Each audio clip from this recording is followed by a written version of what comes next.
He thought he was just saving a lost dog. He didn't know its owner had been watching his every move, deciding if he was the one man left in the world she could trust. Before we dive in, hit that subscribe button and drop a comment. Where in the world are you watching from? The rain came down like it had a score to settle, pounding the tin roof of Turner's garage in erratic bursts. Wind howled through the narrow alley beside the shop, rattling loose signs and sending trash bins toppling. Michael stood just inside the bay door, a socket wrench in one hand, staring out into the chaos. The sky had gone charcoal gray, and the storm had rolled in faster than the forecast warned, typical for their little town. He should have gone home by now. Emily was safe at his sister's place, warm and dry, with a blanket and cartoons. But this truck needed its brakes by morning, and Michael was behind on the rent, again.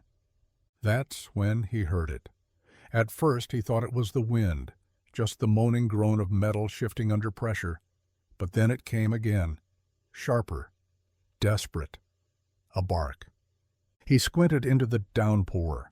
A flash of lightning lit up the lot behind the shop, and that's when he saw it, a golden blur darting between the trees near the back fence, wet fur matted down by rain, tail tucked, limping slightly as it stumbled toward the edge of the woods. Another bark, then a whimper. Michael set the wrench down without thinking. He grabbed his coat from the hook by the office door, the one with the broken zipper, and pulled it tight across his chest. The rain hit him like ice needles as he jogged across the lot, boots sloshing through puddles. "Hey," he called out, voice barely audible over the storm. "Easy there, buddy." The dog froze for a second, then tried to bolt, but its back leg gave out. Michael slowed his approach, crouching down. "It's okay. I'm not going to hurt you." The dog looked at him, ears flattened, breathing hard. Mud caked its paws, and one side was scraped raw. Michael reached out slowly, letting the animal smell his hand. After a tense second, the dog stepped forward. "There you go," Michael murmured, wrapping his arms around it. It didn't resist. By the time they reached the garage, both were soaked to the bone. Michael grabbed a stack of clean rags and started drying the dog gently. "Well, you sure picked one hell of a night to show up," he said softly. The dog didn't bark again. It just laid there beside him, eyes half closed as if it had finally found safe ground. The storm hadn't let up. Rain still lashed against the windows, thunder rumbling low like a grudge that refused to fade. Inside the garage it was quiet but tense, the kind of silence that comes after something unexpected, like a stranger knocking at your door past midnight.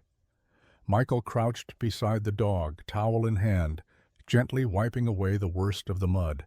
The golden retriever, no older than 2 maybe, watched him with wary eyes, but didn't pull away. Trust came slow, but not impossible. "Someone must be missing you," Michael muttered, brushing a clump of wet leaves from the dog's flank. The coat was thick and shiny beneath the grime, well-groomed, well-fed. This wasn't a stray living under porches or digging through trash cans. This dog belonged to someone. That's when he noticed the collar. A deep green leather band, stitched with precision and clasped with a polished brass buckle. There was a tag, too, oval-shaped, thick, and shiny. He turned it over, his brow furrowed. No name, no number, no address. Just one word, engraved in delicate cursive, Sonny. Michael blinked. That was it. No phone number, no microchip ID, not even a vet's emblem, just the name. He glanced at the dog again, Sonny, he guessed now, and tried to make sense of it. Who puts a collar on a dog like this and doesn't leave a way to call them? Rich folks, maybe. The kind who don't think their dog would ever get lost. Or maybe the kind who didn't actually want to be found. Michael shook the thought off. Maybe the tag had fallen off, and this was a spare. Maybe there was a chip. He'd take Sonny to the vet, first thing tomorrow, to scan it. He tossed the towel into the laundry bin and grabbed a blanket from the office. Sonny followed him hesitantly, tail giving the slightest wag. Michael opened the door to the small break room at the back of the garage, really just an old couch, a mini fridge, and a coffee maker that hadn't worked since summer. "You can sleep here tonight," he said, laying out the blanket in the corner. Sonny curled up instantly, letting out a sigh that sounded too human for comfort. Michael turned off the lights and paused in the doorway, eyes lingering on the dog. Something about this felt like the start of something bigger. He just didn't know what yet. The next morning broke calm and pale, like the storm had exhausted itself and left the world to clean up the mess. Light spilled through the shop's dusty windows, casting soft gold across the concrete floor. Michael stirred his coffee in silence, leaning against the counter in the break room, the air smelling faintly of motor oil and burnt toast. He glanced at the curled-up figure in the corner. Sonny hadn't moved much during the night, save for a few soft whimpers in his sleep. Whatever this dog had been through, it had left more than just scratches. At 7:15, the front bell jingled, a sound far too cheerful for how early it was. Michael didn't need to look. "You're early, Em," he called. Emily Turner appeared in the doorway like a gust of energy, wrapped in a pink hoodie, her school backpack bouncing behind her. "Aunt Lucy had to leave for work early," she said quickly, but her eyes were already searching the room. Then she saw him. Her face lit up like someone had flipped on every light in the room. "Daddy, is that a dog? Is he ours? Can we keep him? What's his name? Can I pet him?" Michael held up a hand, barely managing a breath between her questions. "He showed up last night. I don't know who he belongs to yet, just letting him rest for now." Emily knelt down slowly, careful not to spook the dog. Sonny opened one eye, gave a cautious sniff, and then, just like that, rested his chin on her lap. Michael blinked. "Huh, took me 2 hours to get that close." Emily giggled, already stroking behind Sonny's ears like they'd been friends forever. "He likes me. Look, he's not even scared. Can we call him Sonny? 'Cause he's gold and warm, and he looks like the sun." Michael raised an eyebrow. "That's oddly fitting." "Please, Dad, just for now?" she asked, glancing up at him with wide eyes and that familiar hopeful tilt of her head. Michael sighed, sipping his coffee. "Just until we find his real owner." Emily grinned. "Then I'll help look extra slow." And Sonny, he wagged his tail like he'd just made a lifelong decision. The night came in soft and cold, with a sky full of stars trying to poke through thin clouds. The town had quieted into its usual hush, porch lights flickering, windows glowing, and the distant hum of a late freight train rumbling past the fields. Inside the garage, Michael lay on the break room couch, still wearing his work boots, a fleece blanket pulled halfway up. He'd meant to head home hours ago, but the exhaustion had other plans. He didn't even remember closing his eyes. In the corner, Sonny lay curled up on the old blanket, chest rising and falling in an even rhythm. Emily had insisted on brushing him earlier that afternoon, and now his coat was soft and clean, a faint smell of strawberry dog shampoo lingering in the air. Michael had chuckled at the time. Emily said Sonny looked like royalty now. He didn't argue. The street outside remained still, no wind, no footsteps, just the quiet pulse of small-town night. Then, headlights. They moved slowly, almost cautiously, before going dark. A black SUV rolled to a stop across the street from Turner's garage. Its windows were tinted too dark to see through, and the engine idled for a moment before cutting off. No one got out. Inside the garage, Sonny stirred. He didn't bark, didn't growl, just lifted his head, ears twitching. His body went stiff, eyes alert, focused on something just beyond the wall. The SUV sat there like a shadow, unmoving, its silhouette barely visible in the darkness. After 3 minutes, precisely 3, it pulled away without a sound, disappearing down the road like it had never been there at all. Sonny stayed tense for a moment longer, eyes fixed on the now empty window. Then, slowly, he lowered his head back onto his paws. But he didn't sleep, not for a while. Michael never stirred.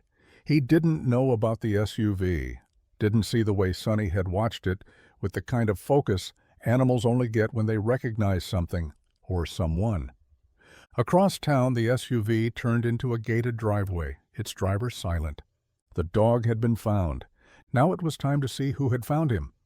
By the end of the week, Michael had checked every bulletin board in town, the library, Rosie's Diner, the post office window, where local babysitters and lost cat flyers gathered like leaves in autumn. Nothing, not one sign, no lost dog photo, no reward notice. No mention of a missing golden retriever named Sonny. It didn't make sense. Dogs like this didn't just go missing unnoticed. Sonny was purebred, clearly trained, and wore a collar worth more than Michael's monthly grocery bill. Somebody, somewhere, had to be looking for him. But 5 days had passed, and still silence. He asked around, casually at first, at the gas station, to the clerk who knew everyone's business, at church between conversations about leaky roofs and overdue car inspections. "Anyone lose a golden retriever?" he had asked, holding out a photo Emily had drawn with crayons. Big smile, wagging tail. She even added little sparkles around the ears. People smiled, said no, asked if they could pet him. A few joked that if no one claimed him, Michael had lucked into the perfect dog. But that was the thing. Michael didn't believe in luck, not the kind that just dropped a flawless, unclaimed pet into your life with no strings attached. Back at the garage, Sonny had slipped easily into routine. He waited by the bay door every morning, trotted beside Michael as he fetched parts, and greeted customers like he'd been doing it for years. Emily stopped asking if they'd find his owner. She just started calling him ours. Michael didn't correct her. Still, something gnawed at him. He'd leave the porch light on longer at night, glance twice at cars that slowed near the shop, half expecting someone to come knocking. He even checked the local shelter database once, heart thudding. Nothing. No chip match, no report, no owner, just a dog with no past and a bond growing thicker by the day. And somewhere, far from the garage's cracked pavement and smell of motor oil, a woman sat behind a tinted window watching a screen. No posters printed, no calls made. She already knew where her dog was. She just wasn't ready to come get him. Not yet. Rosie's Diner always smelled like bacon grease and cinnamon, and tonight was no different. The booths were half full with regulars, the same folks who came in after church, after work, or just because the coffee was better than what they had at home. The jukebox in the corner hummed out an old country song, and the waitress, Cheryl, floated between tables with that worn-out charm only small-town servers could master.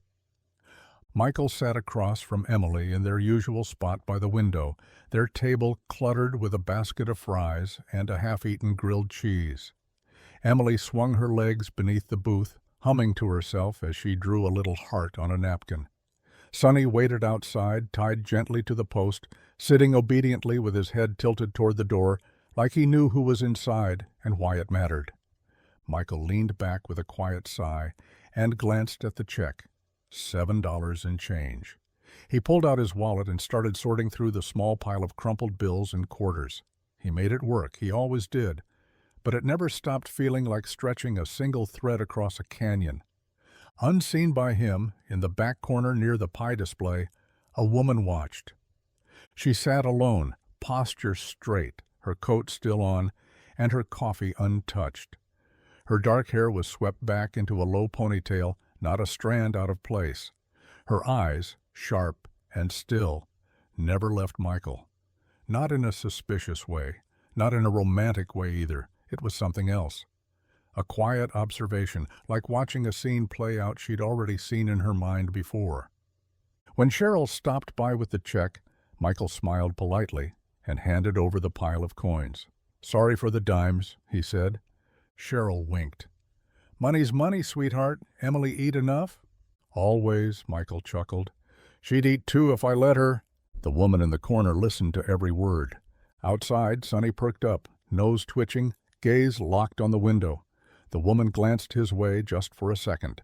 Then she stood, left a 20 on the table, and slipped out the side door without a word. Emily never saw her. Michael never noticed, but Sonny did. He watched her walk away without barking, just a tilt of the head, like he already knew her. The estate sat on a hill just outside town, hidden by iron gates, and a long gravel driveway that wound through trees like a secret only the wind could trace. It was the kind of place people whispered about. Too elegant for a town like this, too quiet for someone that powerful to call home. But behind the tall windows and manicured hedges, Maya Whitlock stood alone, barefoot on polished hardwood floors, still wearing the black blazer she hadn't bothered to take off. She sipped cold tea from a crystal glass, but her attention wasn't on the drink. It was on the large screen in front of her, mounted above a fireplace that hadn't seen flame in years. A paused frame glowed. Michael Turner at Rosie's Diner, hunched slightly in his seat, laughing at something his daughter said. He looked exhausted. He looked kind. She pressed play. The footage came from a camera disguised in the diner's smoke detector. Legal? Barely. Ethical? Probably not, but necessary. In her world, always. Maya wasn't the type to rely on instinct alone. She vetted every deal, every partner, every word spoken in a room. And Michael Turner, he wasn't part of any deal, not yet. But for months now, she'd been watching, ever since that article had crossed her desk. A local piece about a mechanic who fixed a retired teacher's car for free and left a note that simply said, "Pay it forward when you can." It was buried beneath the noise of business mergers and boardroom scandals, but Maya had saved it. Something about the quiet decency in that gesture had clung to her thoughts longer than it should have. And then Sonny had run off. She could have sent out a team. Could have blanketed the town with flyers in under an hour. But when the GPS collar showed her dog outside a small auto garage and the live feed showed Emily tying a pink scarf around his neck while Michael gently scratched behind his ears, she didn't move. She watched, day after day, because sometimes the best way to find out who someone is to see what they do when they think no one's watching. Maya clicked the remote again. This time the screen showed Sonny, curled up beside Michael's tool bench, Emily curled beside him with a book. Maya exhaled slowly, setting the glass down. Her dog had found something, or someone, and now so had she. Monday started with a notice taped to his front door. Final warning. In bold red letters, threatening water shutoff if the balance wasn't paid by Friday. Tuesday, his boss at the garage pulled him aside. "Nothing personal, Mike. Business is just slow. We're cutting everyone back to 4 days a week." Wednesday, Emily's teacher sent a note home. Her boots were worn through, letting in water during recess. By Thursday, Michael was staring at his bank account like it might blink and change its mind. It didn't. Still, he got up early each morning, packed Emily's lunch, 2 halves of a peanut butter sandwich and a peeled orange, and walked her to school with a smile. He told her the mornings were their adventure walks, even if it was just a shortcut through slushy sidewalks. He fixed a neighbor's flat tire for free, helped Old Man Griffin's lift a new water heater into place. On his day off, he volunteered to look at a woman's car 2 towns over because her husband was deployed and she didn't know where else to go. He didn't say no, even when he had every reason to. Sonny followed him everywhere now, head high, tail swinging, ears perked like he was proud to belong to someone who kept going even when everything else said stop. At the garage, customers had started asking about the dog, and Michael would just nod. "Yeah, he's mine, for now." He still checked for flyers, still hoped for a chip hit, still watched every unfamiliar car that parked too long near the shop, but nothing came. No owner, no explanation, just life, rolling forward with its usual weight. That night, after Emily had fallen asleep on the couch wrapped in a threadbare blanket, Michael sat on the porch step with a cup of instant coffee gone cold. Sonny lay beside him, head resting on Michael's boot. "Think we'll ever catch a break?" Michael asked quietly. Sonny didn't move, just sighed. Behind a row of trees across the street, headlights flickered briefly, then vanished. Michael didn't see them, but someone else did. Watching, waiting, and taking notes on the man who showed up, even when no one was watching. The morning air had a bite to it, crisp enough to see your breath, but not cold enough to keep a man inside. Michael pulled on his faded flannel and stepped off the porch with a toolbox in one hand and a thermos of leftover soup in the other. Sonny trailed close behind, nose twitching at every gust of wind, like he was scanning for something only he could sense. At the corner of Maple and Pine, old Mrs. Hendricks stood on her stoop, wrapped in a shawl that had seen better years. Her voice trembled as she waved him over. "That wind last night took down a whole panel of the back fence," she said. "I tried to lift it, but, well, these bones aren't what they used to be." Michael gave a soft smile.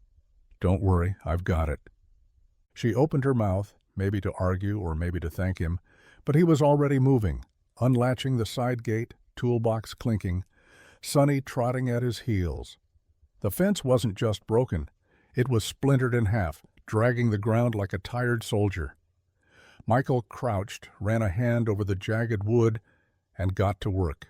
No questions, no charges, just hammers and quiet kindness. Sonny didn't stray.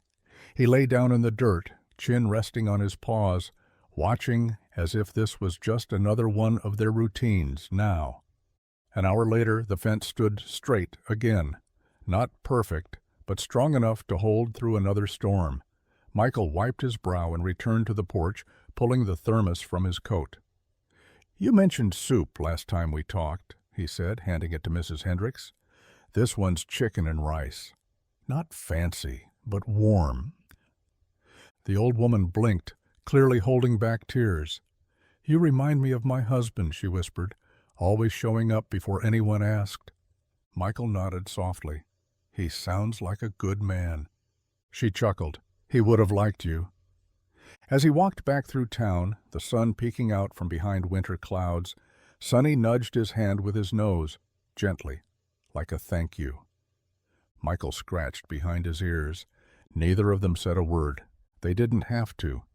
The man rolled up in a glossy silver Mercedes, the kind of car that looked out of place on a road with potholes and faded paint lines. He stepped out wearing a tailored coat and expensive sunglasses, even though the sun was barely making an appearance. Michael was under the hood of a beat-up sedan, hands greasy, elbows deep in a stubborn engine. He didn't look up until the man cleared his throat. "You the one who found a golden retriever last week?" Michael wiped his hands on a rag and nodded slowly. "That's right." The man's eyes scanned the lot until they landed on Sonny, who sat loyally by the garage door, tail wagging once, then still. His posture changed the second he saw the stranger, ears low, shoulders tense. "That's him," the man said confidently. "Name's Cooper. Been looking for him. Got out of the estate last week." Michael didn't respond right away.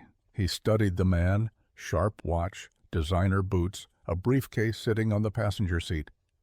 Everything about him screamed money, but not a hint of warmth, not a glance toward Sonny, not even a bend of the knee to greet him. "You got any proof?" Michael asked. The man smirked like the question offended him. "Doesn't take a detective to see that's my dog. Purebred, trained, probably worth $6,000 easy. Look, I'll make it simple. You've done your good deed, and I'm willing to pay for your trouble." He reached into his coat and pulled out a thick envelope, folded neatly. "There's $2,000 in here. No questions, no arguments." Sonny took a step back. Not a growl, not a bark. Just distance. Michael felt his jaw tighten. He'd seen scams before, and even if this wasn't one, something didn't sit right. "He doesn't seem to recognize you," he said calmly. The man shrugged. "He's probably confused. Happens." Michael looked down at Sonny, then back at the man. "I'm going to hold on to him a little longer, until I'm sure." The man's smile vanished. "You really want to play it that way?" Michael folded the rag slowly. "Yeah, I do." After a long stare, the man turned, slipped back into the Mercedes, and drove off without another word. Sonny didn't move until the car was gone. Then he walked over, sat beside Michael, and leaned gently against his leg. Some things can't be bought. Michael knew that, and apparently so did Sonny. Rosie's diner buzzed with its usual morning shuffle, clinking coffee cups, the sizzle of bacon, the hum of half-finished conversations. Michael sat in his usual booth by the window, flipping through an old newspaper he couldn't afford to subscribe to, but read every day anyway. Across the table, Emily dunked her toast into a pool of syrup, lost in the kind of joy only a child could find in a breakfast special. Sonny lay curled at their feet, calm but alert, eyes flicking up every time someone entered. Michael noticed it, how he scanned faces, almost as if waiting for one in particular. The door chimed. Michael didn't look up right away, but Sonny did. He didn't bark, didn't move, just raised his head slowly, ears perked, like he was waiting for something to fall into place. She was already halfway to the table before Michael registered her, the woman from the corner seat, the one who never ordered food, the one who vanished through the side door. Today, she didn't sit in the shadows. She walked straight to Michael's booth, her heels quiet on the tile, her expression calm but deliberate. Dark hair pulled back, gray wool coat draped over a fitted navy suit. No briefcase, no bodyguards, just her and a slight hesitation before she spoke. "Hi," she said softly. "May I sit?" Michael blinked, then nodded. "Sure." Emily looked up, wide-eyed. "You look like a movie star." The woman smiled faintly. "I'm definitely not." She sat across from Michael and folded her hands. There was a pause, long enough to feel like the room had quieted around them. "That dog," she began, voice low. "The one you found in the storm." Michael's shoulders stiffened. He glanced down at Sonny, who hadn't moved. "He's mine," she said gently. Michael didn't say anything at first. He studied her, really studied her. And something about her didn't read like that man with the envelope. There was no smugness, no angle, just something closer to sadness. "You've been watching," he said, not accusing, just stating. She nodded. "Why didn't you come sooner?" Her gaze dropped to Sonny. "Because I wasn't sure I deserved to." Sonny stood then, walked to her side and sat quietly. No bark, no leap of joy, just a steady, calm presence. He hadn't forgotten her, but he hadn't left Michael's side either. Michael leaned back slightly, folding his arms as Sonny settled on the floor between them like a bridge built out of silence. The diner buzzed on, plates clattered, orders were called, and Cheryl refilled someone's coffee at the counter, but at their table, time felt like it had paused. "I'm going to need more than just a quiet confession," Michael said. Not unkind, not confrontational, just firm, like a man who'd seen too many people say one thing and mean another. "Anyone can walk in here and say he's theirs. One already tried." Maya didn't flinch. If anything, a small smile tugged at the corner of her lips. "Good," she said softly. "I was hoping you'd say that." She reached into her coat and pulled out a slim leather folder, the kind that belonged more in a boardroom than a diner. With careful hands, she slid 2 items across the table. First, a printed certificate with an official seal, a microchip registration attached to a name. Solstice, Golden Retriever, DOB 214. Michael scanned it, jaw tight. Then she slid the second item over. It was a photo, old and worn at the edges. A golden pup just a few weeks old, paws too big for his body, ears floppy, tongue out in a blur of joy. Sitting beside him was a younger version of Maya, no suit, no poise. Just jeans, a sweatshirt, and a laugh frozen in time as the puppy climbed into her lap. Emily leaned forward, eyes wide. "That's Sonny!" Maya's gaze softened. "His real name's Solstice. I used to call him Saul, but Sonny works too." Michael said nothing. He looked at the photo, then at the woman, then at the dog, who still hadn't moved from his place on the floor. "Why no flyers?" he asked finally. "Why no search?" Her voice dropped low, more vulnerable now. "Because I knew where he was the moment he stopped showing up at the estate. The GPS tag told me. The cameras confirmed it. But I wanted to see what kind of man would help a dog without asking for anything back." Michael studied her. "And now?" he asked. Maya met his gaze. "Now I'm asking if I can earn him back." For the first time Sonny moved, resting his head on Michael's boot, even as his tail wagged faintly toward her. Michael looked down at him and murmured, "Well, that's not a choice I can make alone." The next afternoon, the air felt heavier than usual, like the sky couldn't decide if it wanted to cry or just linger in gray silence. Michael stood by the garage's front lot, arms crossed, watching as Maya's black SUV pulled in. The same vehicle that had once parked across the street in the shadows now sat parked in plain view, no secrets this time. Emily clung to Sonny's neck, her face buried deep in his fur. "He's not just a dog," she whispered, sniffling. "He's our family now." Michael knelt beside her, brushing her hair back gently. "I know, sweetheart, but we don't get to keep what was never ours to begin with." Maya stepped out of the SUV slowly. She wasn't dressed for business today. No suit, no heels, just a thick sweater, dark jeans, and the kind of nervousness people don't expect from billionaires. She walked up to them, holding Sonny's original leash loosely in one hand, her eyes soft but unreadable. "I promise he'll be safe," she said. "He'll have everything he needs." Emily shook her head, tears slipping down her cheeks. "But does he want everything, or just us?" Maya knelt down then, meeting Emily's eyes, and for a moment the world shrank down to just the two of them. "I think he wants both," Maya said softly, "and I don't know how to give him that yet." Sonny stood quietly, not resisting as Maya clipped the leash onto his collar, but he didn't move toward the car.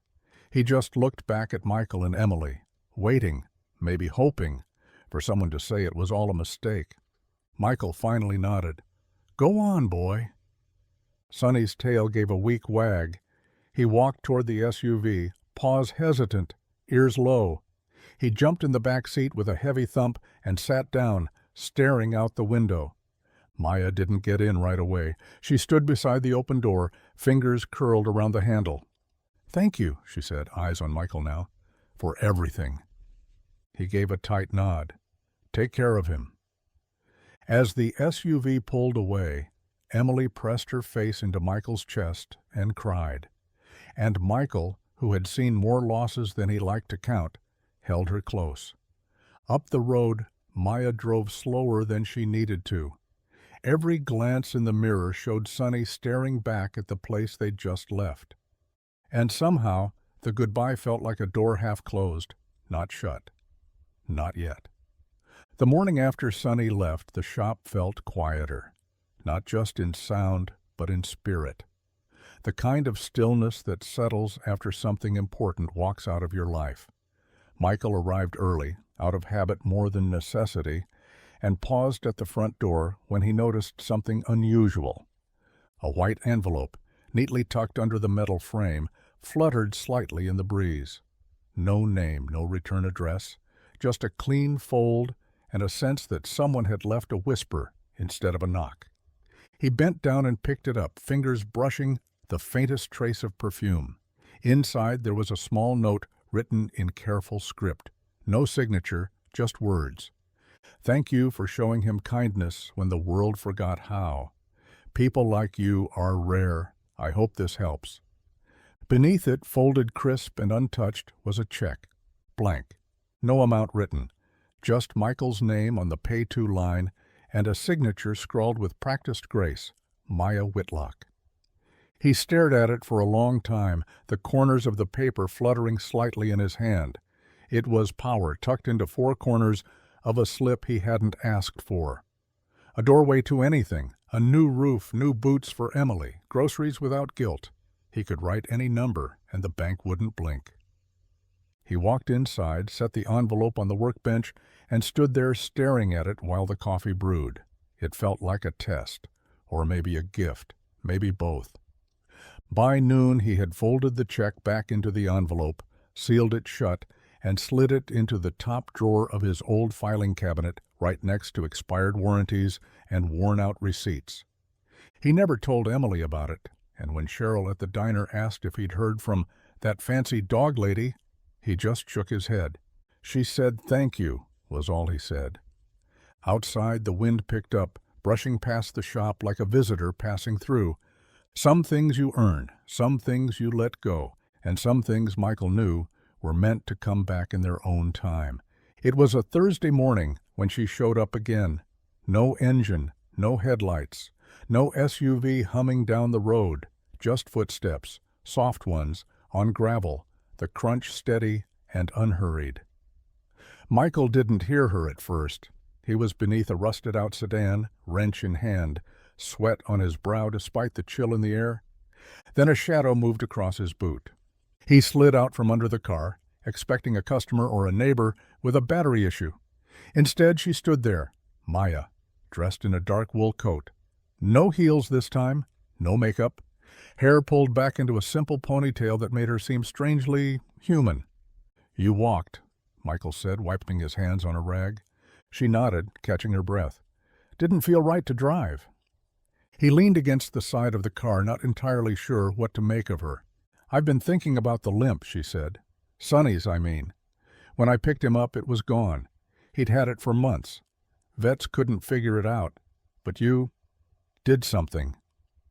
Michael shrugged. "Just noticed he wasn't favoring it when he moved a certain way. Muscle stiffness, maybe. Heat helped. He trusted me enough to let me work on it." Maya looked down, hands in her coat pockets. "He's different now, quieter, calmer, like something in him settled." Michael didn't speak. "I couldn't sleep," she added. "I kept thinking about how he looked when I called his name and he didn't come running. He used to, every time. But that day, he looked at you first." Michael met her eyes. "Dogs know what they need." Maya nodded slowly.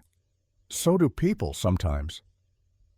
She hesitated, then asked quietly, "Would it be all right if I just sat a while?" He motioned to the porch bench, the old one with the cracked armrest and years of weather worn into its bones. "It's not much," he said, but it's honest." She sat.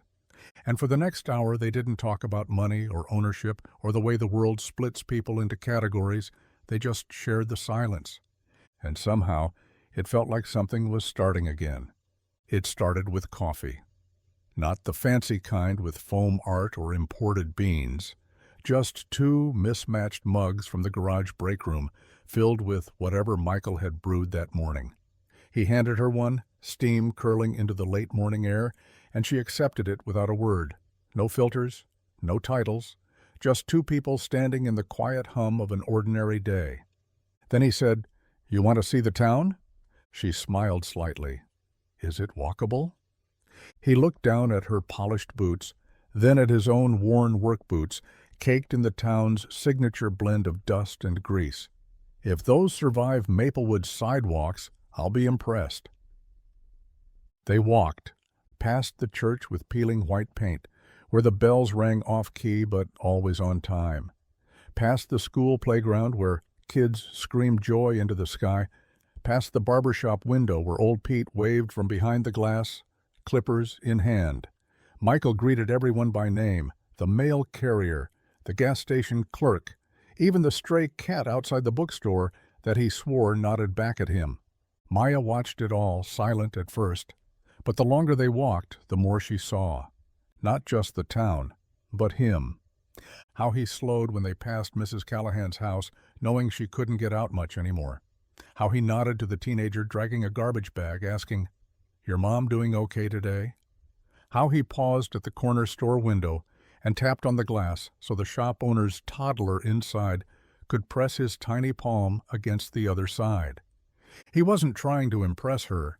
He wasn't trying at all. He just was. "I get why Sonny chose you," she said finally. Michael glanced at her. "Wasn't much of a choice. He just showed up and stayed." "No," she said, her voice softer now. "He recognized something. Something good."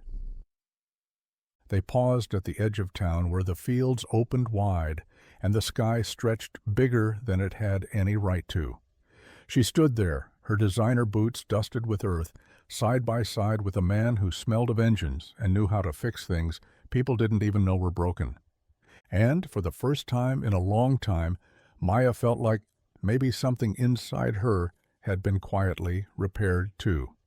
They sat on the hood of his old truck, the one parked behind the garage that hadn't run in years but still offered the best view of the hills at sunset. Emily had drawn a smiley face in the dust on the windshield weeks ago, and it remained like a quiet signature of hope no one had the heart to wipe away. Maya took a sip from her second cup of coffee, this one from Rosie's, lukewarm and a little bitter, just how Michael liked it. He leaned back on his hands, elbows resting against rusted metal.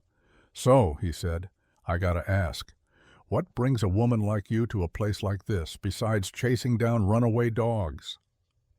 Maya didn't answer right away. Her eyes were fixed on the horizon, where the sky was melting into layers of rose gold. Finally, she said, "I'm thinking about building something. A project." Michael chuckled. "Sounds vague. Dangerous, even." "It is?" she replied, lips curving into the smallest smirk. "I want to start a new division, something different from the corporate mess I'm used to. Local. Honest. Focused on giving people real chances instead of lip service." Michael raised a brow. "You launching a company or a campaign speech?" "I'm launching a program," she said, more serious now. "A skills initiative. Mechanics, repair, community-driven. I want it to be real, run by people who actually live it, not suit-wearing consultants with zero grease under their nails." He looked at her sideways. "And let me guess, you want me to run it?" "I want someone I trust to help shape it," she corrected. "Someone who doesn't just talk about doing good, but shows up with soup and a wrench." Michael shook his head, a dry laugh escaping his throat. "You do realize I don't even own a laptop, right?" She smiled. "Good. That means you won't waste time making slides when you could be making something real." He took a breath, then looked at her, not as the billionaire, not as the woman in tailored coats, but as someone standing at the edge of something uncharted. "You don't even know if I'd say yes." "I don't need to know," she said, eyes steady. "I just need to ask." And that somehow felt like the start of a bigger kind of trust. Saturday morning came slow, like it knew the town needed a breather. The sky was soft with overcast light, and the usual hum of power tools and pickup trucks was traded for birdsong and the occasional bark echoing from a backyard.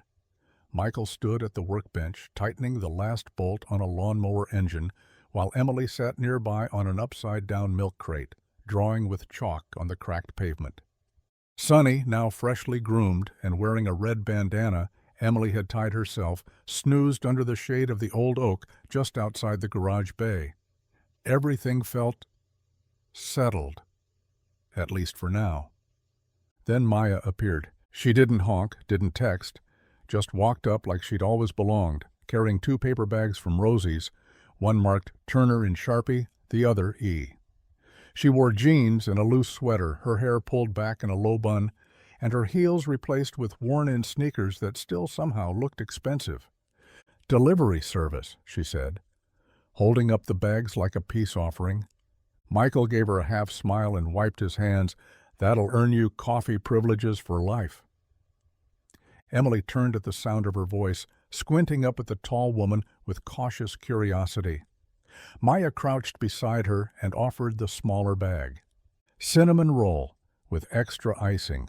Rosie said it was your favorite."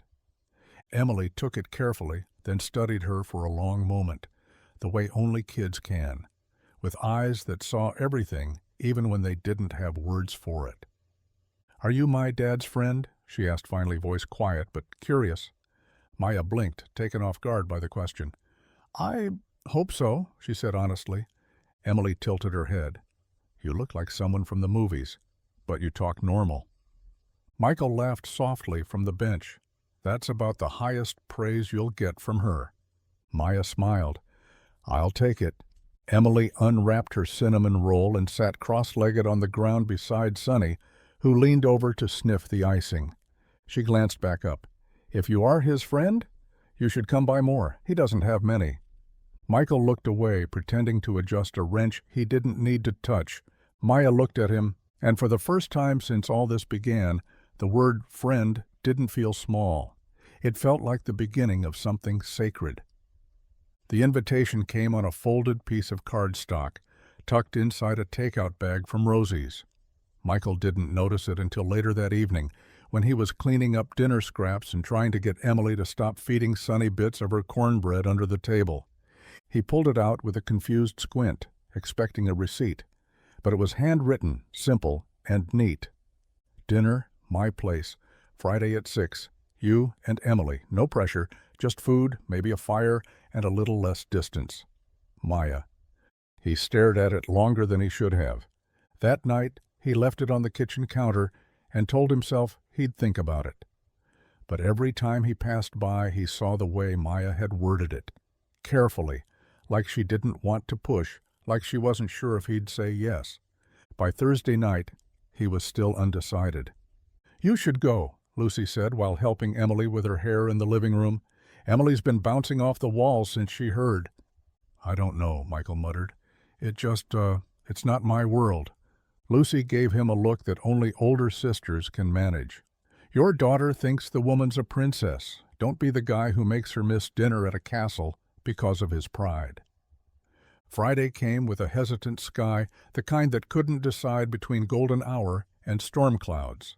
By 5:30, Michael had put on his cleanest button-down, still faded, still wrinkled, and tried to tame his hair in the mirror. Emily wore a dress she'd saved for school picture day. She called Sonny their royal escort. When they pulled up the long driveway, Emily's breath caught. "It's a castle," she whispered, eyes wide. The estate stood tall and timeless, wrapped in ivy and late autumn light. Stone steps, glass doors, a fountain in the center that made Michael feel like his boots didn't belong anywhere near it. Maya greeted them barefoot, apron dusted in flour, hair tied up in a messy knot. "You came," she said, half relief, half smile. Michael glanced at Emily, already skipping up the steps, then at Maya. "Yeah," he said softly, "we did." The inside of the mansion was breathtaking, but not in the way magazines promised. It was grand, yes, vaulted ceilings, polished wood floors that stretched on forever, walls lined with paintings that probably cost more than Michael's house. Every detail whispered wealth, but beneath the shine, something felt hollow. Michael stepped cautiously through the foyer, boots scuffed from gravel, feeling like he was walking on the edge of a museum exhibit. Emily ran ahead, marveling at the chandelier and calling out echoes just to hear them bounce back. Sonny padded beside her, already at ease like he'd remembered every corner. Maya walked beside Michael in silence, watching his eyes take everything in. "You okay?" she asked. He nodded slowly. "Yeah, just didn't expect it to feel so quiet in here." She didn't answer at first, just turned toward the long hallway. "Come on, dinner's through here." They passed room after room, living spaces too big to be lived in. Couches with perfect corners, a piano without fingerprints, bookshelves full of hardcovers that looked untouched. Michael peeked into one room that looked like it was meant for guests, but felt like it had never seen one. "How many people live here?" he asked. Maya glanced over her shoulder. "Just me, and for a while, Sonny." Michael raised an eyebrow. "All this space, just for you?" She gave a half smile. "I used to throw parties, big ones. People came because they wanted to be close to the brand, not to me." He didn't respond, just looked around at the cold beauty of the place. It was elegant, sure, but it was the kind of elegance you kept at arm's length. Everything was placed, not lived in. Everything was pristine, untouched, waiting for someone to need it. The dining room table stretched the length of a small bowling alley, but Maya had set just 3 places. At one end, candles low, food warm, music playing softly from a speaker hidden somewhere in the walls. Emily beamed as she sat down. "It smells like Christmas." Maya laughed. "That was the goal." Michael took his seat slowly, looking around once more. The mansion was beautiful, immaculate, impressive, but it was also empty, until now. The fire crackled gently in the hearth, casting a warm glow across the stone walls. After dinner, Emily had fallen asleep curled up beside Sonny on a plush armchair twice her size, clutching a blanket that Maya had handed her with quiet tenderness. The dishes were cleared, the music turned down low, and now Michael sat on the edge of a velvet-cushioned bench in the library, a glass of water in his hand, the silence stretching comfortably between him and Maya. She stood by the window, arms folded loosely, her eyes distant, as if studying a memory painted on the glass. "I need to tell you something," she said, her voice softer than usual. "Something you might not like." Michael tilted his head slightly. "All right?" She turned to face him, her expression unreadable but sincere. "You remember the article, the one about the mechanic who fixed an old teacher's car and left a note that just said, 'Pay it forward when you can'?" Michael gave a short laugh. "Didn't think anyone read that thing outside of town." "I did," she said. "It showed up in my news feed by accident. One of those local human interest blurbs they toss into national business sections like an afterthought. I was halfway through reading about an IPO when I clicked it." Michael's brow furrowed. "So that's how you found me?" She nodded slowly. "At first I just thought it was sweet. A story like that doesn't show up often in my world. But something about it stuck. You didn't give your name in the note. The article barely mentioned it. But your garage name showed in the background of a photo." "And you just started watching?" he asked, no judgment in his tone, just curiosity and maybe a trace of disbelief. "I did," she said. "Not in a creepy way. I didn't know why at first. I just needed to believe people like you still existed." Michael looked down at the glass in his hands, silent. "I'd forgotten what it looked like," she continued. "Genuine kindness. Someone doing good just because it's right, not because there's a camera or a transaction." "And the dog?" he asked. She smiled faintly. "Sonny never runs, not unless he's chasing something that feels like home. I think he found it before I did." Michael exhaled slowly, the truth settling in like dust catching the firelight. "Next time," he said gently, "you could have just knocked." Maya sat on the floor beside the fireplace now, her knees pulled up, heels off, hair loosening in quiet rebellion from its earlier perfection. The glamour had melted away with the candlelight, and what was left was something rawer, something closer to real. Michael stayed seated on the couch, not pressing her, just watching, waiting, like a man who understood that some silences aren't meant to be filled, only honored. "People always assume I had it all," she said at last, eyes flickering with firelight. "The money, the houses, the brand. But the truth is, none of it ever felt like mine." Michael didn't speak, letting her continue. "I grew up with too much too soon. My parents were more interested in legacy than love. They raised us like projects, expected to perform, impress, outdo." She paused. "But my brother Aaron, he was different." Her voice cracked gently on the name. "He used to sneak out at night, just to drive into town and play guitar at dive bars. Told me once that music made him feel like he existed outside their expectations, like he could breathe." Michael leaned forward slightly, listening not just with his ears, but with everything in him. "We were close. Not in a perfect siblings kind of way. He was reckless. I was calculated. He got arrested twice before he turned 20. I covered it up both times. But he—" She swallowed hard. "He was real. And when he died, overdose, alone in a hotel room, I realized how far we'd drifted, how much I'd failed to see what he needed." Michael's gaze dropped to the rug. I'm sorry." She shook her head. "After that, I couldn't do boardrooms and press junkets the same way. So I stopped, took time off, traveled, thought maybe I could disappear long enough to matter to someone on real terms." "And Sonny?" he asked. She looked toward the sleeping dog curled beside Emily. "He was Aaron's," she said. "Gifted to him by someone who wanted to fix him. After Aaron passed, he became mine by default. But truthfully, I think he's always been his own." Michael glanced toward the two of them, child and dog, tangled together like roots, then back at Maya. "You're not broken," he said softly. "You're just not finished yet." Her eyes met his, and for once she didn't look away.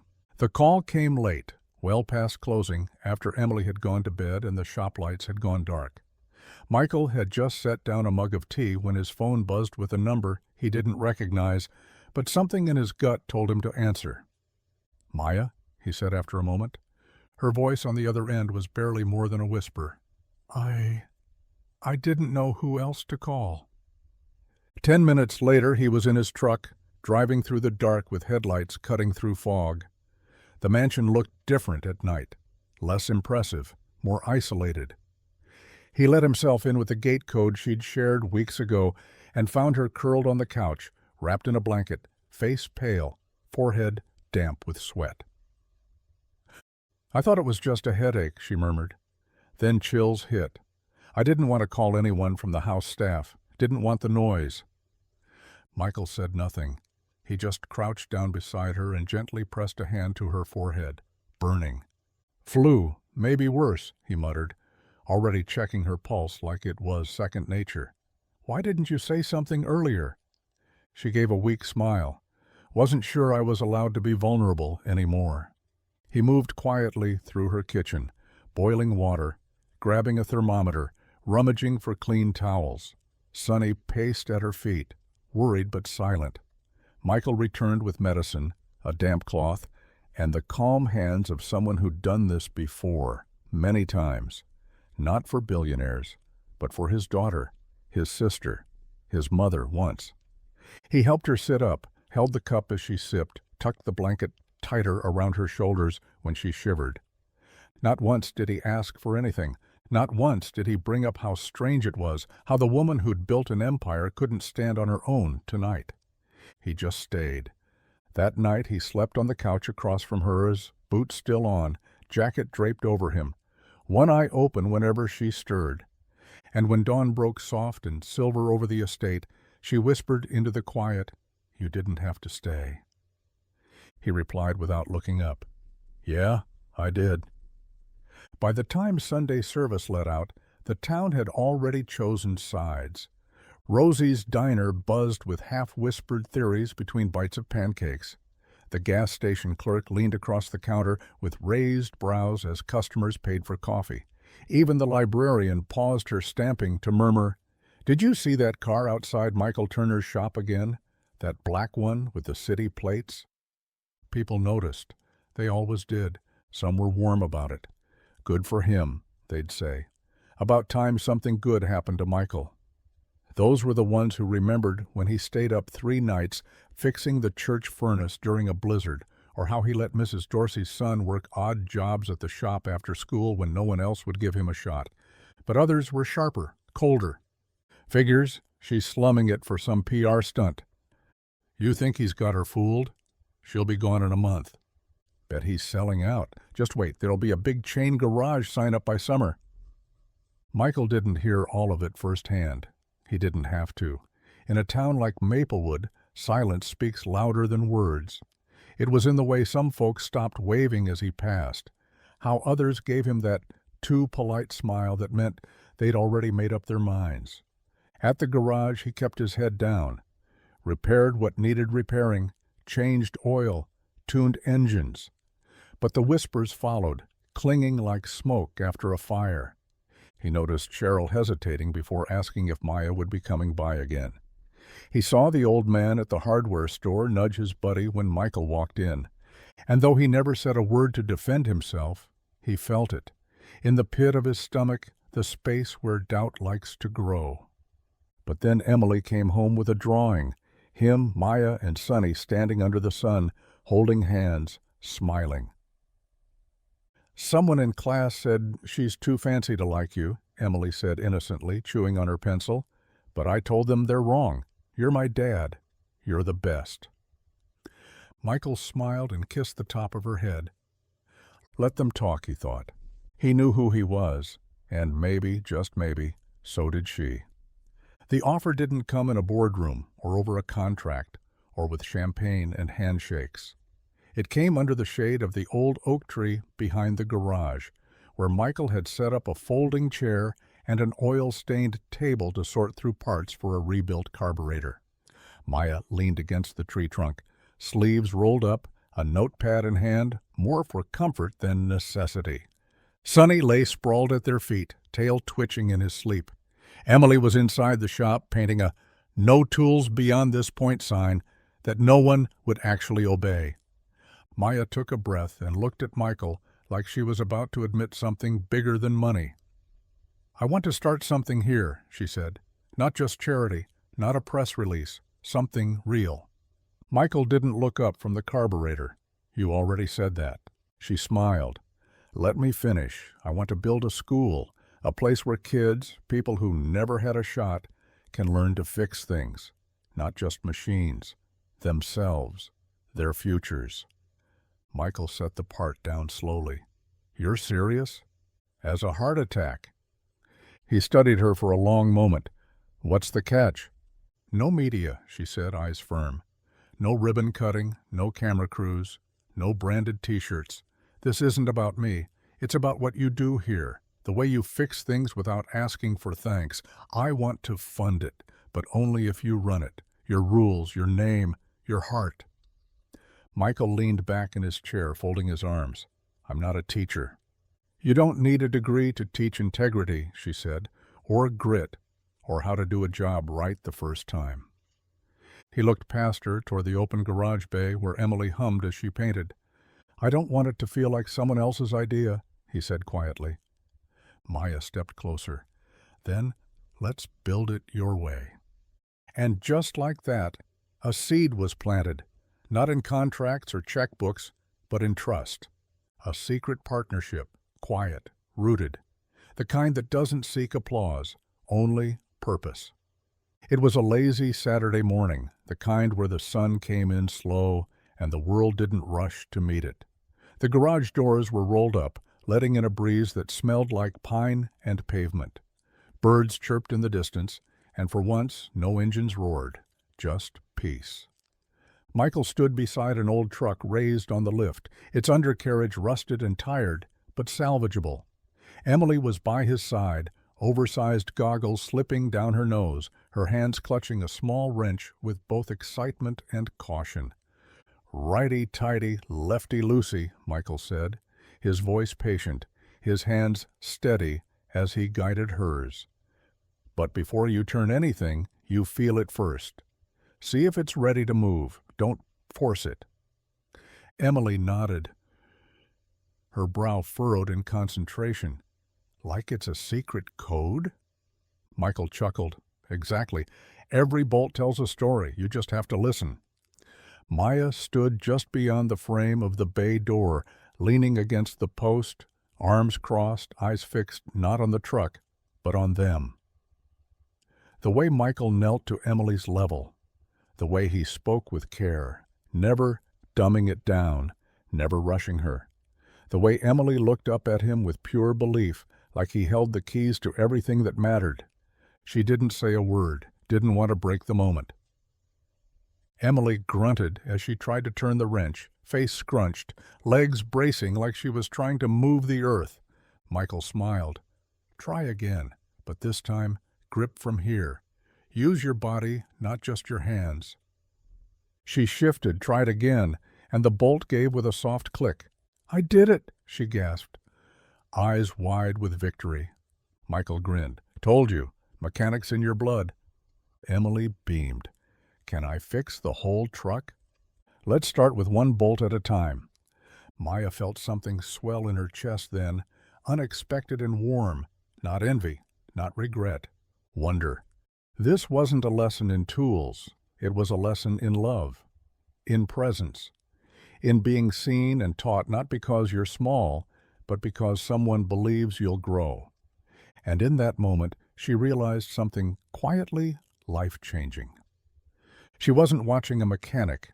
She was watching a father build a legacy, one wrench, one word, one daughter at a time. The rain came sudden and steady, the kind that blurred the world into soft edges and silver light. It drummed against the tin roof of the garage, poured in sheets off the edge of the overhang and soaked the gravel lot outside in minutes. Michael stood just beneath the shelter, arms crossed, watching the sky fall, like it was trying to wash everything clean. Maya stepped out from the office behind him, her coat draped over one arm, boots clicking lightly on the concrete. She paused beside him, close enough for warmth, far enough for caution. "You always watch storms like they're trying to say something," she said softly. He smirked. "Sometimes they are. Other times, they're just reminding you what you can't control." Maya leaned on the post, her eyes tracing the distant flash of headlights through the fog. "You ever just wish it would all stop? The noise, the expectations, the way people look at you and only see what they want?" Michael turned to her slowly. "All the time." There was a long silence, not awkward, just charged, like the air before a lightning strike. "I used to think I had to earn every room I entered," Maya whispered. "Now I'm not sure any of it matters if no one in the room actually sees you." He studied her then, not the woman who ran companies or signed checks, but the one standing in the rain-soaked glow of his little world, tired of pretending, longing to feel real. She stepped closer. So did he. The space between them narrowed, breath meeting breath. The sound of rain muffled the rest of the world. Her hand brushed his arm. His eyes dropped to her lips. The moment stretched, begging to become something else. But Michael hesitated. "You deserve more," he said, voice low and raw. Not some half-wet kiss outside a garage, not a maybe from a guy still trying to pay his water bill. Maya looked up at him, eyes soft, no disappointment, only understanding. "I'm not asking for a castle, Michael," she whispered, "just something real." He nodded once, barely, and the kiss, so close, so nearly there, remained suspended in the storm, not denied, just delayed, waiting for the right moment, the right man, and maybe, just maybe, the right kind of love. The sun was setting behind the hills, casting a soft gold over the edge of the town as the last rays stretched across the garage lot. Michael stood outside the shop, wiping down a socket wrench with a rag, his mind 1,000 miles away. Emily's laughter echoed faintly from behind the building. She was chasing Sonny through the tall grass, her joy unbothered by anything adults spent their lives worrying about. He didn't hear Maya approach until her shadow touched his boots.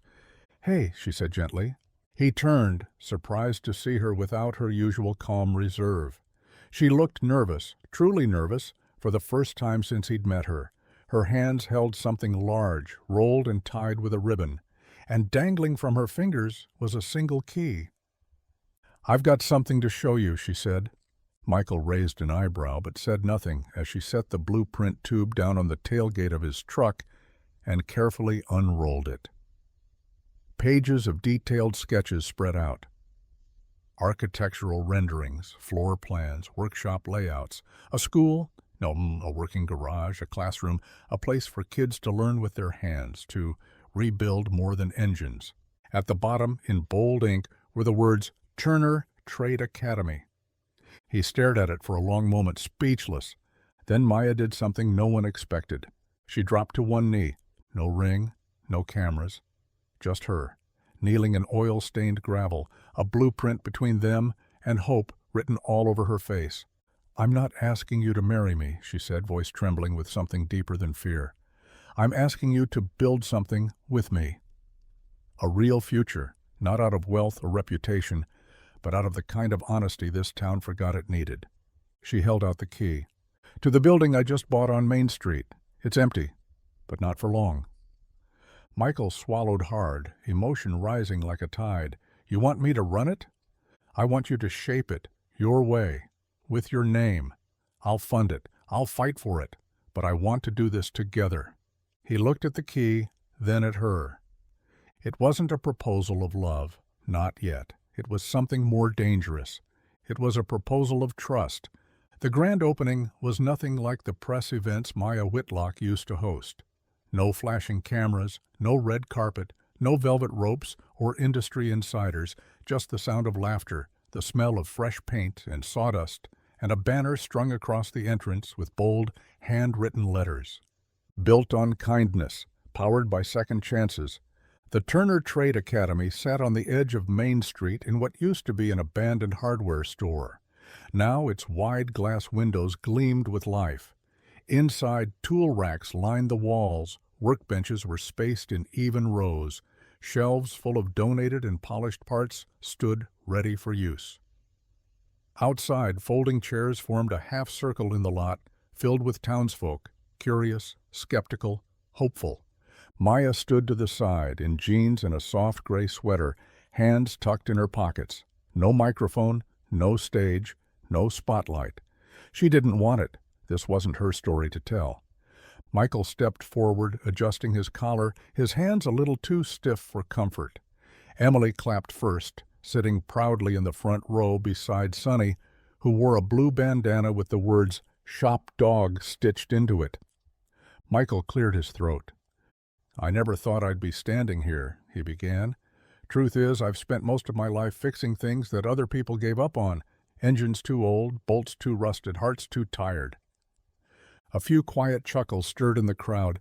But this place, this school, it's not about broken things. It's about the people holding the tools, the kids who were told they'd never make it, the folks who think they're too far behind to catch up. This place is for them, for us. He paused, eyes skimming the crowd. "I didn't build this alone. A lot of hands brought this to life. But it started with one moment, helping someone without expecting anything back. And somehow, that kindness came full circle." He turned slightly, catching Maya's gaze.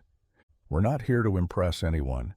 We're here to open doors, turn wrenches, and maybe, just maybe, remind people that second chances aren't given. They're built." The applause started small, then swelled, and as the doors opened and the first class stepped inside, Michael stood at the entrance, not as a mechanic, not as a teacher, not even as a symbol, just as a man who showed up and stayed. The first few weeks of the school were a whirlwind. Early mornings, scraped knuckles, laughter in the halls, and the clatter of tools in hands that were just learning how to use them. Michael came home every night exhausted, but somehow lighter, like purpose had settled into his bones and made itself comfortable. And through it all, Sonny stayed close, never straying far from Michael's boots or Emily's backpack. At first, Michael wasn't sure if it was permanent. Maya still visited often, bringing donuts or spare parts, sometimes sitting in on the lessons, always listening more than she spoke. But every time she came, Sonny barely budged. He wagged his tail, sure, maybe even licked her hand, but then he'd trot right back to Michael's side, or curl up at Emily's feet like the decision had already been made. One afternoon, as the sun dipped low and painted the school's windows in gold, Maya stood with Michael beneath the overhang, watching Emily chase Sonny around the lot with a wrench in her hand and a cape made from an old mechanic's apron. "He hasn't left your side," she said, her voice soft. Michael glanced at her. "I keep thinking he's going to hop in your car one day and just go home." Maya smiled, not sad, not bitter, just knowing. "He already did," she said. "He chose his home, and it wasn't my mansion or my name on a collar." Michael looked down at Sonny, who was now stretched out on his back, paws in the air, basking in the joy of a child's laughter. "He picked you, picked both of you." Michael let the words settle. He didn't say thank you, didn't need to. Maya had never been one for sentiment when truth could speak louder. "You still his legal owner," he said lightly. She grinned. "I'll draw up the papers, but between us, I think he made it official when he stopped waiting at my door." That night, Michael and Emily walked home under a sky streaked with stars, Sonny trotting ahead, always glancing back, always close. Some dogs are trained to stay, others just know when they're already home. The classroom was filled with the quiet rustle of notebooks and the low murmur of middle school voices, all waiting for their turn to speak. A row of hand-drawn posters hung along the back wall, Family Stories Week, each one with a name, a date, and a memory, The teacher, Mrs. Donovan, smiled gently from her desk. "All right, Emily, you're up." Emily Turner stood at the front of the class, a little taller than most of the girls her age, her hair in a messy braid, and her palms pressed nervously together. But when she looked down at her paper, her voice came out clear. "My story's about a dog. His name was Sonny." A few kids perked up. Everyone liked animal stories. "He showed up during a storm when I was 7, she continued. "We found him shivering behind my dad's garage. No tag, no number, just big eyes and a sad little limp. My dad brought him inside and gave him a blanket. I gave him a name." She glanced up, and for a moment her voice softened. "We didn't know it back then, but that dog, he wasn't lost. He was looking, and he found us." Some of the kids smiled. A few teachers paused their grading. "My dad was a mechanic, just a regular guy. We didn't have much, but he fixed things. Cars, heaters, fences, people too sometimes. One of the people he helped was Sonny's real owner, a lady from the city, really rich. Everyone thought she'd just take the dog back and leave, but she didn't." Emily paused. Her fingers curled around the edges of the paper now. "Instead, she stayed. She helped my dad open a school, not a big fancy one, just a place where people could learn how to fix things with their hands. And Sonny stayed too. He never left." She looked around the room, her voice full now. "My dad saved a dog once, but that dog saved all of us. He brought a woman into our lives who changed everything. He brought a chance, a school, a future." She smiled. "That's why I'm here today, because someone saved someone who couldn't say thank you, and it changed everything." The room was quiet. Mrs. Donovan wiped her eyes behind her glasses and whispered, "Thank you, Emily." And Sonny, now gray-muzzled and still waiting faithfully at the front gate of the school every afternoon, wagged his tail as if he knew she'd told it just right. The morning sunlight stretched across the kitchen floor in long golden ribbons, warming the worn wood beneath Maya's bare feet. The house smelled like maple syrup and pancakes, the real kind, not from a bottle but from a bowl. She stirred by hand, flour dusting her sweater sleeves. She hummed softly, barely aware she was doing it, as Emily leaned over the counter, flipping her own mini version with far too much confidence. Outside in the driveway, Michael lay under Maya's old classic car, the cherry-red convertible she hadn't driven in years. Not because it didn't work, but because no one had ever taken the time to really know what it needed. Until now. He grunted as he twisted the last bolt into place, hands smudged with grease, a rag tucked into the back pocket of his jeans. Sonny lay nearby in the grass, his muzzle more silver than gold these days, but his eyes still sharp, watching as if guarding something sacred. No reporters stood at the gates. No board members waited in the wings. No announcements were made. Just a Sunday morning, a family in all the quiet ways that matter most. Emily opened the screen door, barefoot and syrup-smudged. "Dad, pancakes are almost ready." Michael called back, "Tell the chef I'm bringing a side of transmission fluid." Maya appeared behind her, wiping her hands on a towel. She stepped out onto the porch, mug in hand, and smiled down at him. "How's the patient?" Michael sat up, wiping his hands, purring again. Just needed someone who didn't treat her like a museum piece. "Sounds familiar," she said softly. He looked up at her, and for a moment the past few years played out in silence. The storm, the dog, the diner booth, the missed kiss under the rain. Then she held out the mug. Coffee, 2 sugars. Just how he liked it. He took it without a word, their fingers brushing briefly. No wealth in sight, no spotlight. Just pancakes, grease, and the kind of love that never has to be spoken, to be understood. Sonny gave a soft huff and rested his head back down in the grass. He was home, and so were they.